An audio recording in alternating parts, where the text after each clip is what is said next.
As if Apex news could not already get worse, here comes the ALGS news with some really bad news here. And this, sad enough, is not even the first time that we've had this stuff happen. So this one is a little bit of a twist. It's a little bit different, but it still is as bad, if not worse, than what we've seen with ALGS. And it regards the payments, man. It makes this game feel unprofessional. It makes it feel like ALGS doesn't know how to run an esport. EA, Respawn don't know what they're doing. Somewhere along the line, someone's getting screwed over. Someone's not doing something right. The players get frustrated, and it's just like, dude, come on. We've got to fix this. So let's dive into what's happening. Shooby started off by saying, this should be illegal. What a bold statement to say. I was paid only $512 of the $5,600 that I'm owed by ALGS, $2,000 for Pro League Split 1, $3,600 for playoffs and Split 1.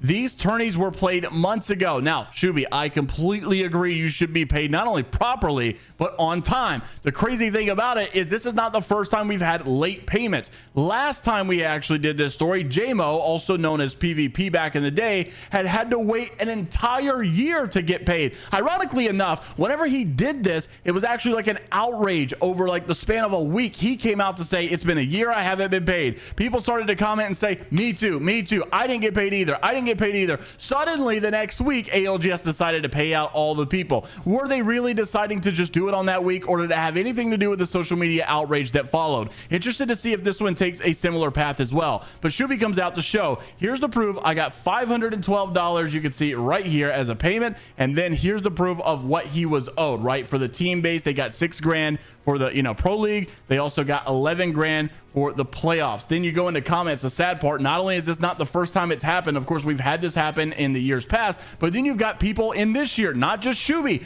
Yes, I'm adding my name to the list. I didn't get paid. I didn't get the right amount. Tyler said same thing happened to me. I got second and I got $600.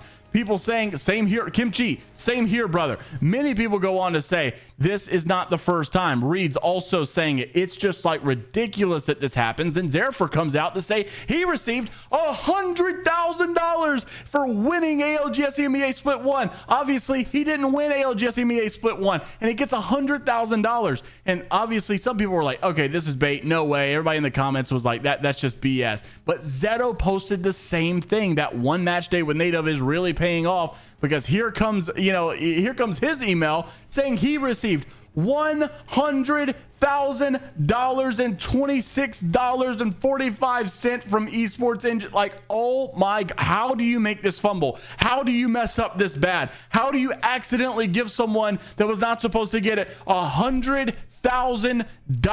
And everybody's like, oh, of course, like run, you'll spend the money now, go ahead, withdraw. Of course, they're going to come back. And how much worse does that look? Now they got to approach all these people they accidentally sent $100,000 to. Then they've got to make amends with the people they accidentally didn't send the $100,000 to. Like, what are we doing in this esport? Why can we not figure it out?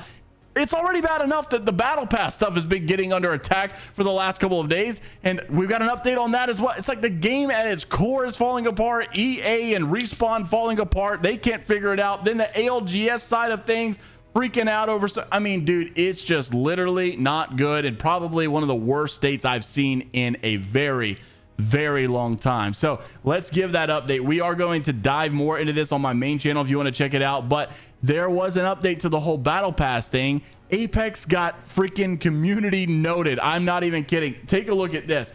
They actually had a community notes get added to their battle pass post saying, while Respawn claims that this change is made through community feedback, it's obvious that this change is only profitable for EA shareholders. What a big W community note. Consumers are forced to spend IRL currency instead of the in-game Apex coin. So you're having EA getting more greedy, and fans getting upset. Then they're trying to hide behind the fact that, oh, we're doing this because of community feedback. Then they, I cannot believe it. They actually went into the game and had a pop-up asking, hey, we want your feedback. Let us know what you think about the new content. Come on, you can't be serious.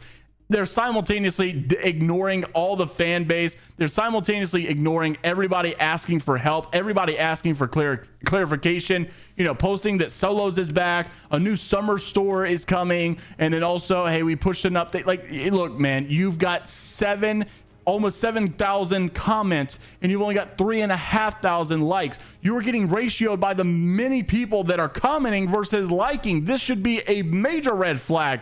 Oh my gosh, we got to make a statement. No statement has been made. Hundreds made a good point here by saying, look, if I see you guys with this battle pass and complaining, just know that you're the problem. Just shut up and buy the battle pass, or just shut up and not buy the I mean, it's just like, dude, I don't think I've bought the battle pass in years, and honestly, if I have, it was just with Apex coins I had left over or whatever, but I've not spent money on this game in a very, very long time. So very unfortunate situation that, you know, we're all going through right now. ALGS Apex Legends is across the board. We're having to follow these storylines, but I guess at the end of the day, it is what it is. We still move on. ALGS still continues, and here's the coverage as of late. So as of the recent scrim results, Team Liquid in first for North America, Complexity in second, Falcon Esports in third. Nothing out of the ordinary here. Bleed Esports in fourth, Oblivion in fifth. Obviously a little bit of a shocker, I guess, for some. LG in sixth.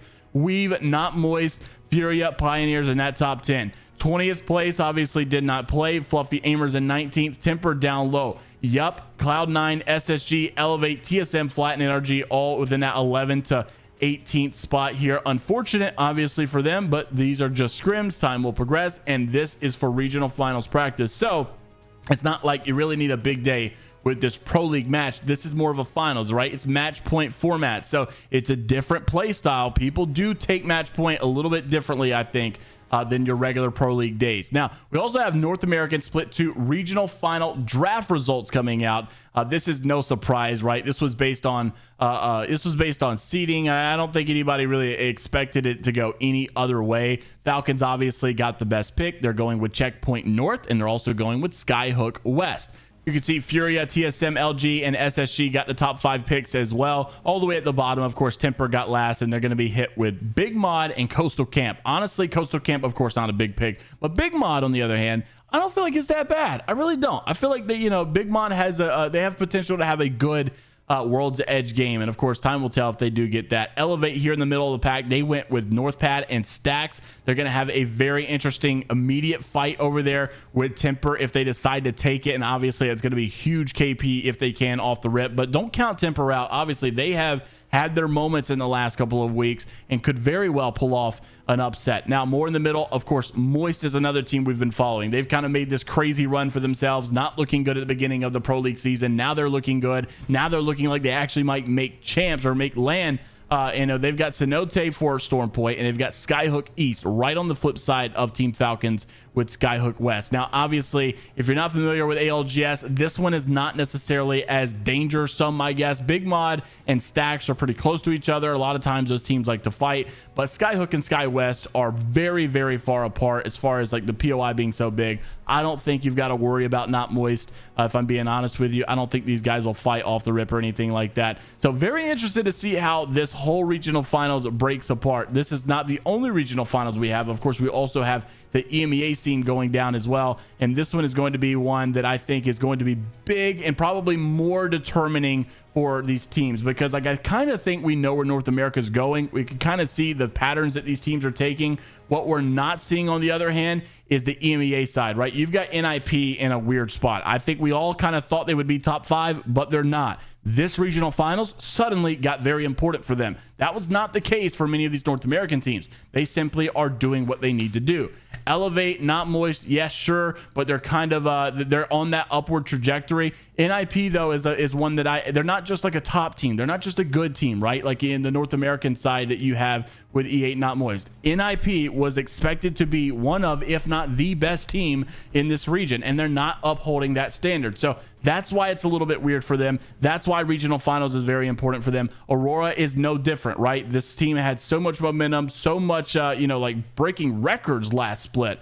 Suddenly that's not the case. They make the roster change. Now suddenly this regional finals is very important to them. So very interested to see how it all goes into place. Of course, this is happening next weekend, so interested to see what your thoughts are down in the comment section below. Also, many people are talking about this old story that seems to be peeking its head back up. So if you guys remember, there was drama months ago with Sweet and ZZ or Zero and Dark. All these guys were going back and forth with one another, and basically they said that something would peek its head up in July, and it will all make sense because something's going to get exposed. And I didn't know exactly what it was. There was all these elevator stories, something about Sykes and this and all that. I'm like, okay, what's going on? Some kind of drama that was going on here. So someone had asked a few months ago, Zero Sweet and others alluded that it's all going to make sense in July. Well, now it's July and we have yet to hear anything. Tinfoil hat time. What happened? Was the DZ coach spreading rumors? Did Guild have a secret affair with Jen?